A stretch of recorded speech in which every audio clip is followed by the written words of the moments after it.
दोहरा मापदंड रखना किसी भी व्यक्ति या किसी भी कंपनी के लिए बिल्कुल सही नहीं है। इसी कारण आप असफलता का दौर प्राप्त करते हो। मैं Manish Kumar Sinha cross business boundary में आपका स्वागत करता हूं और अभी तक आपने हमारे चैनल को सब्सक्राइब नहीं किया है जरूर कर लेना, बेल आइकन भी क्लिक कर लेना सो नेक्स्ट वीडियो का नोटिफिकेशन आपके पास आ जाए।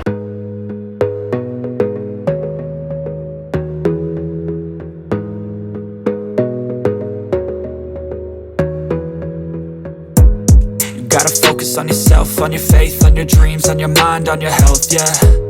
You gotta work, never tell, keep your head down, find what you love.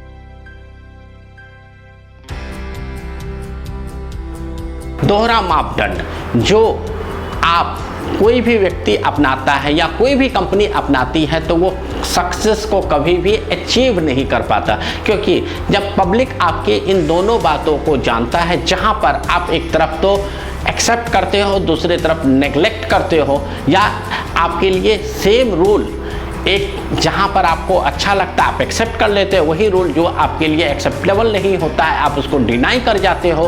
तो ये चीज़ जब आपके कस्टमर को, जब पब्लिक को पता चलता है तो एज ए व्यक्ति, एज ए कंपनी आपसे हिट करना शुरू करता है। यही हाल बायजू के साथ है। बायजू ने भी दोहरा मापदंड अपनाया हुआ है, जहां पर एक तरफ ये सैकड़ों करोड़ रुपया ऐड पर खर्च कर रहे हैं तो अपने एम्प्लॉय को सैलरी नहीं दे रहे हैं। 12 मंथ से इंसेंटिव नहीं मिला है सर। बायजू के एम्प्लॉय की सैलरी कितनी होगी एक मंथ का? 2 करोड़, 3 करोड़, 5 करोड़ होगा, लेकिन वहीं पर बायजू एक साल में 500 करोड़, 600 करोड़, 1000 करोड़ तक ऐड में खर्च कर रहा है।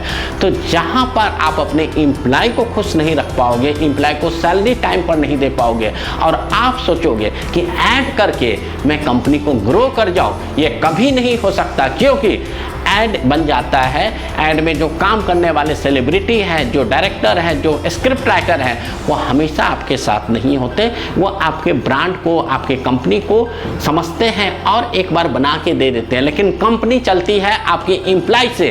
अगर आपका एम्प्लॉय खुश नहीं है, वो फिनेंशियल बेनिफिट आप उसको टाइम टू टाइम नहीं दे रहे हो, उसका कंपनसेशन नहीं दे रहे हो, तो आपके यहाँ जो प्रोडक्टिविटी है वो कभी भी इंक्रीज नहीं करेगी और आप एक अच्छे कंपनी के रूप में उभर नहीं पाओगे। यही दोहरा मापदंड बायजू ने अपनाया, जहाँ पर 2021 में तकरीबन 2500 करोड़ ऐड पर खर्च किए।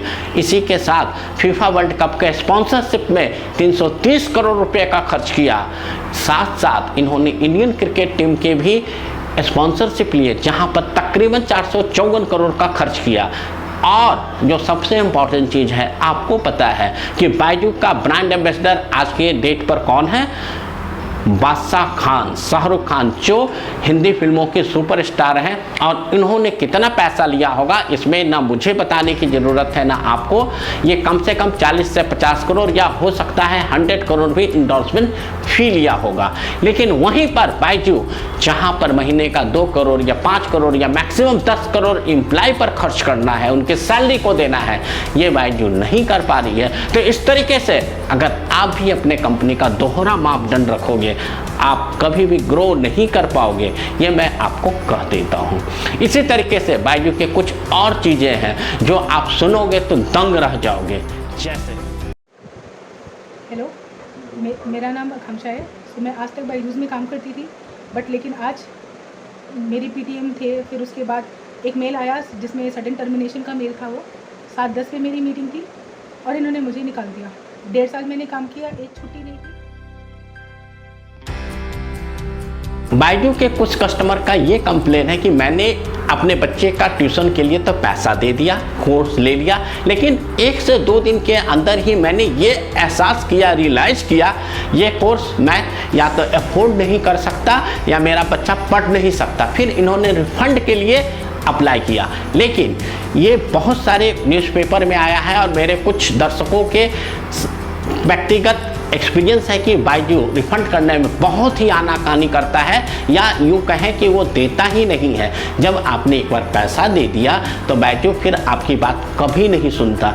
तो जिस तरीके से आप अपने कस्टमर को परेशान करोगे तो कस्टमर की परेशानी आपके ब्रांड आपकी इमेज पर इम्पैक्ट करेगा, तो ये भी जहां पर आप हजारों करोड़ रुपया खर्च कर रहे हो, सैकड़ों करोड़ खर्च कर रहे हो सिर्फ ऐड पर कि कस्टमर आए, और जब कस्टमर आता है तो आप उसके प्रॉब्लम नहीं सुनते हो, आप जब वो सेटिस्फाई नहीं है तो उसको रिफंड नहीं करते हो, तो ये जो दोहरा मापदंड है आप ग्रो नहीं कर सकते हो। इसी के साथ एक न्यूज आया कि बायजू ने ESI 6 महीने का अभी जमा किया। इट मीन ESI कितना होगा भाई साहब, PF कितना होगा, जहां पर आप हजारों करोड़ सैकड़ों करोड़ ऐड पर खर्च कर रहे हो और आप 10, 20, 50 लाख रुपया ESI और PF जो इम्प्लॉय का हक है, जो आपके लिए 24 आवर काम कर रहा है, आप उसके हक का पैसा उसे नहीं दे रहे हो, तो इस तरीके से आप अपनी कंपनी को ग्रो नहीं कर पाओगे। तो as being the business owner, अगर आप भी ये प्रॉब्लम फेस कर रहे हो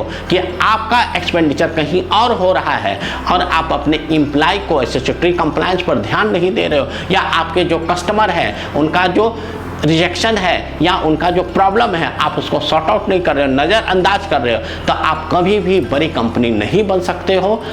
अगर गलती से आपको इन्वेस्टर का पैसा आ गया है, कुछ कैश इनफ्लो आ गया है, अभी तो लगेगा कि आप एक अच्छे जगह पर आगे हो बढ़े, लेकिन लॉन्ग रन में आप सस्टेन नहीं कर पाओगे। सो दोस्तों, दोहरा मापदंड कभी नहीं रखना है और आपको ये समझना है कि आपको जो पैसा है आपके पास, आप उस पैसा को कहां पर खर्च कर सके ताकि आपकी कंपनी का वैल्यू बढ़ सके, ब्रांड वैल्यू बढ़ सके, इमेज क्रिएट हो सके। सो दोस्तों, इससे रिलेटेड कोई भी प्रश्न हो तो आप हमें कमेंट बॉक्स में ज़रूर पूछें, और अभी तक आपने हमारे चैनल को सब्सक्राइब नहीं किया है ज़रूर कर लेना, बेल आइकन भी क्लिक कर लेना, सो नेक्स्ट वीडियो का नोटिफिकेशन आपके पास आ जाए। Audio Jungle.